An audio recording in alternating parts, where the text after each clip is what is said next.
श्री कृष्ण जी के अंतर ध्यान होने तक की कथा सुनने के पश्चात श्री सुखदेव जी बोले, हे राजन, जिस तरह गजराज के नष्ट हो जाने पर हथनियाँ व्याकुल होती हैं, उसी तरह श्री कृष्ण जी का एकाएक लुप्त हो जाना उनके लिए कांटों की सेज से भी कठोर था।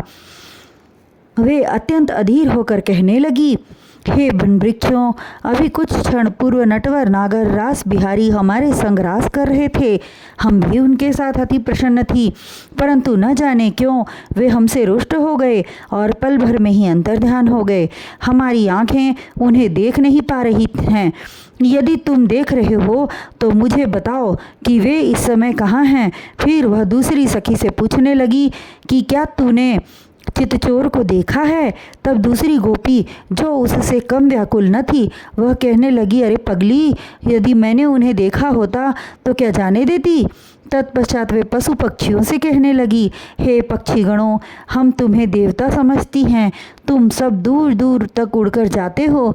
यदि तुमने देखा है हमारे प्राण प्यारे को तो हम पर दया करके बताओ कि वे कहाँ हैं। फिर वे अनार के वृक्ष के पास पहुंचकर आँखों से नीर आंसू बरसाती हुई बोली, हे अनार, मैं देख रही हूँ कि तुम खिलाकर हंस रहे हो। तुम्हारे हंसने का यही अर्थ बनता है कि तुमने जरूर श्याम सुंदर को देखा है। किंतु वे मूक वृक्ष उन्हें क्या उत्तर देते। तब वे निराश होकर आपस में कहने लगी, हे सखियों, हम सबसे अधिक प्यारी श्याम सुंदर को राधा रानी हैं, क्योंकि वे सदैव श्री कृष्ण चंद्र के गले में बाहें डालकर उनके मन को लुभाती हैं। इस प्रकार आपस में बातचीत करती हुई वे राधा रानी को ढूंढने लगी। कुछ दूर तक राधा रानी के कदमों के चिन्ह मिले, किंतु आगे घास की हरियाली में उनके चरण चिन्ह दिखाई न दिए। तब गोपियाँ कहने लगी, हे सखी, इसके आगे राधा रानी के चरण चिन्ह नहीं दिखाई दे रहे हैं। तब दूसरी गोपी कहने लगी, हे सखी, जब राधा रानी के पैर दुखने लगे होंगे तो हमारे प्राणधर चितचोर ने उन्हें गोद में उठा लिया होगा।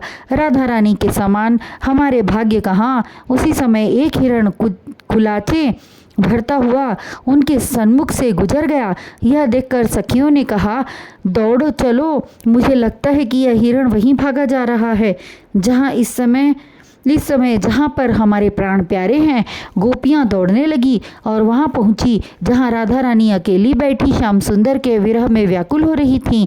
उन्हें देखकर गोपियाँ पूछने लगी, हे राधा रानी, श्री मुरली मनोहर कहाँ हैं? गोपियों के वचन सुनकर राधा जी और अधिक व्याकुल हो गई। कुछ कहने के लिए मुंह खोली, किंतु अधिक व्याकुलता से गला अवरुद्ध बंद हो गया, जिस कारण वह बोल न सकी। श्री सुखदेव जी बोले, हे राजा परीक्षित, आपके मन में अवश्य यह विचार उत्पन्न हो रहा होगा कि समस्त ब्रज की गोपियों से अधिक भगवान श्री कृष्ण जी को प्रिय राधा थी। उन्होंने उन्हें क्यों छोड़कर अंतर्ध्यान हुए?